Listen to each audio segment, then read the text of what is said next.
How do you find out the available space on your Linux machine?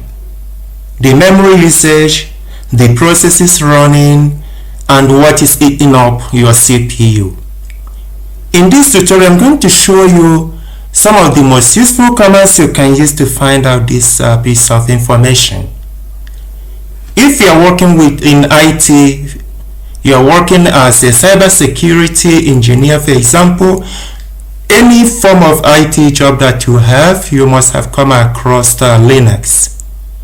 So if you are working as a Linux or system administrator, you are working with cloud technology, for example, these are some of the commands that you definitely should be aware of. One of the commands that we are going to test out is the DU, which is for disk usage.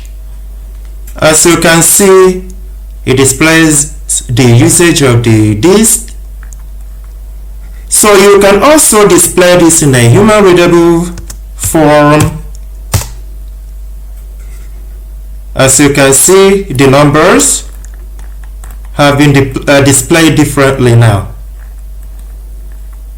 So you can also use this command to check the size of folders, for example. Let's say we can do du, then we can run this against a folder. For instance, as you can see, we can see the sizes of the folders that we've got.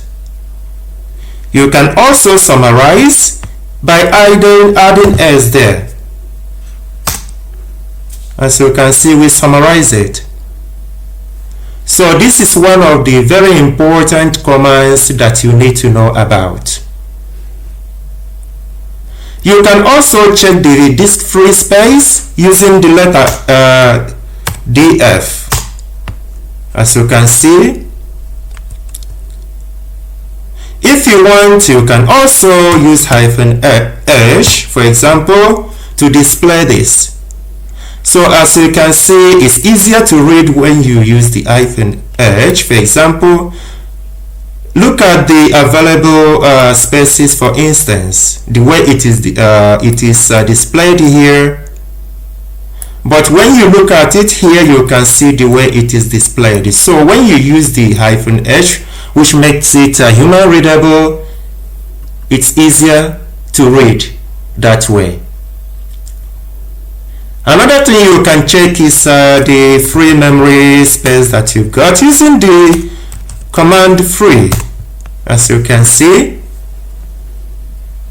So just like other commands that we used, we can also use -h in order to display it in a more human readable form. As you can see, look at the free space, for example, the way it is displayed here, and look at the way it is displayed there.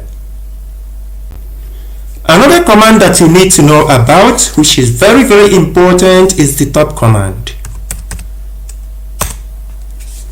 As you can see here, we can see what's happening with our system. This could be your server, for example.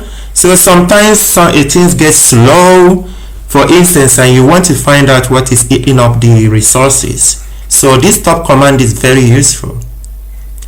As you can see, the tasks here we have the total of 282. One is running, 281 are sleeping. Then you have others also. You can see the CPU in percentage, for instance. You can see the load average here. The load average is how busy your CPU is. And on this table here, you can see the process IDs and the logon ID of the person who is using the resource, or who's logged in, or using the resources, for instance. So these are some of the information that you look at the memory here, look at the CPU, for instance. So this is a very nice command that you also need to know. And when you are done, we need a way to get back to our terminal. In order to do that, you can use the letter Q. as you can see. So now we are back to our terminal. Another important or similar command is the same as Htop, but it displays it in a more user-friendly way. So it is called Htop. To use Htop, you need to install it before you use it. So when we issue this command, as you can see, we are looking at the same output that we saw earlier. Although the difference here is that it's more beautiful here, looks better here. And as you can see, all of this information here is displayed using bars, for instance, to make it easier to understand. As you can see how everything is displayed. So it's the same as what we saw earlier. So these are the tools that you need if you're working with Linux. No matter what variation of Linux that you use, no matter what distribution, these are some of the commands that you need. So I hope this has been helpful. Can I ask you to subscribe to my channel, to like, and to share? Thank you.